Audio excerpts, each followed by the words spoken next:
Majida namakrotman nqabile marle channel ayinoziphele.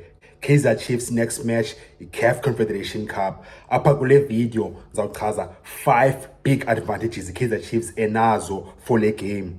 I-Kaizer Chiefs ngoku ingene kwi-business end ye-CAF Confederation Cup, i-group stages apho sifuna uyibona khona. I-first game apha kwi-group D Sunday nge-23rd kaNovemba idlala against Al Masry yase-Egypt. I-team engekho nkulu kangako Egypt. Abayiyo tu i-top 3 club e-Egypt, singathi i-top 8 club. Into zamanje ngoku Al Masry ngo-number 5 Egyptian Premier League. Why? Iwine only 5 matches in 12 games. Bayascora but kuse bayaconsider too much amajita. Bascore 18 goals apha kule 12 games but baconsider 11 goals. Bangosome danger xa be-attacka but kuse defense yabo ayikho grand. I-top 4 ine-usual suspects, iZamalek, i-Pyramids ne-Al Ahly. Le team itimi endala Egypt ka-1920 but isezanga yawina league. Eyona trophy banayo yayingo-1998 e-Egyptian Cup. Last season amajita befinishe number 4. I-timing yale match i-perfect for the Kaizer Chiefs. Apha kule video ngithetha nge-5 advantages i-Kaizer Chiefs enazo for le game. Eyona advantage i-growth Kaizer Chiefs mosman. Apha kule international break i-Kaizer Chiefs, i-coaches e-Kaizer Chiefs bebene-squad esipheleleyo. Only one player bibizilwe for international duty, which is uFlavio Silva, but naye ubuye early because i-match ye-Guinea-Bissau ne-Angola iyaba-cancelled. uFiacre Ntwari khangayi ke-Rwanda ngoba ise umjita wenze i-operation. I-Kaizer Chiefs co-coaches bezinesikhathi ne-players zabo for extra training sessions, i-tactical drills, ne-team bonding. Whereas yona i-Al Masry Egypt, i-5 key players zabo amajita beki-international duty atravelisha.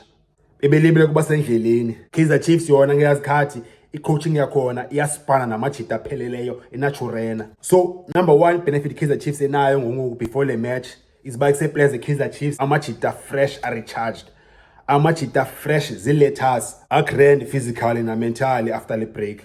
Khange kubekho traveling, khange kubekho matches phakathi evekini. Kubekho isikhathi esi-extended for amajita asabuye injury bangakusoma wabe sharp. Le season ibiqale yababhizi nyanyane kwi-first 11-15 games but kuse-Kaizer Chiefs ngoku ithole i-break. Imilenze e-fresh iyakwazi udecida ii-matches kwi-CAF Confederation Cup. I-benefit yesibini i-Kaizer Chiefs coaches ezinayo iba kuse amajita azokwazi kuse ulola i-tactics ne-players ne-team izokwazi ukubonda as a-squad. I-coaching staff ibine-full access to i-squad.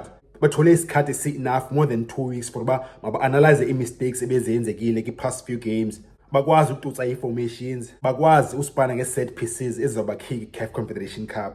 I-signings, i-youngsters namajita asuka ki-injury athola isikhathi esi-enough for uba mawajele mawahlangane namanye amajita kungekho pressure ye-match. I-advantage yesithathu ye-growth for i-Kaizer Chiefs coaches bathole isikhathi ba-analyze la majita e-Al Masry. Bathole isikhathi mawageleze mawastadishe la majita. Sisikhathi bazibukele zonke i-12 matches abazidlalele i-Egyptian Premier League. Ne-match bebezidlalile kwi-qualifiers i-CAF Confederation Cup. Le 18 goals bayiskoreleyo kwi-12 matches baziskore njani? Le 11 goals baziconsideleyo kwi-12 matches baziconsidere njani? Bajonge grand bakuse amajita abotshwe kanjani, alahla kanjani? I-advantage yesine for Kaizer Chiefs enayo, Kaizer Chiefs ingakwazi uthatha i-league form ifake apha Confederation Cup. Kaizer Chiefs i-last game yayo yawina 4-1 against Orbit College. Yayicacisele Orbit College e-FNB Stadium. La confidence yocreate noskora i-goals ingaphuma ki-Betway Premiership bayifake i-CAF Confederation Cup. I-confidence ayonto evele iphele nje xa ungena ebaleni. At the same time izonceda amanye amajita khangadlale. Xa ukuse uyiplayer uhlele ebhenchini okanye khangupiki kwi-squad, amajita awina 4-1 ejimini uzobuya ntswempu jo. I-benefit yesihlanu i-Kaizer Chiefs enayo uziba kuse amajita akwazi ukufocus ngaphandle kwe-pressure. Like i-mental pressure ne-mental rest ibaluleke kakhulu bafethu as much as i-physical rest. Amajita Kaizer Chiefs for more than 2 weeks ngoku khangabe dibana ne-pressure ye-media ne-fans. Bebenesikhathi sonke for bakuse mabafocus kule match ilandelayo against Al Masry. So nazo bafethu isukile Sunday nge-23rd Kaizer Chiefs versus Al Masry ePort Said e-Egypt.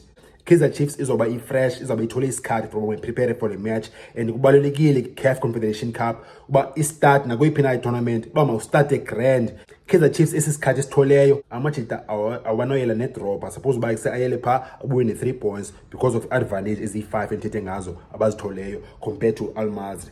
Nicinga ntoni bafethu? Msincola lapha i-comments. Cela ngalibali bafethu support i-channel, ushaye u-like okanye if iqala udibana le channel ushaye usubscribe. Much bafethu.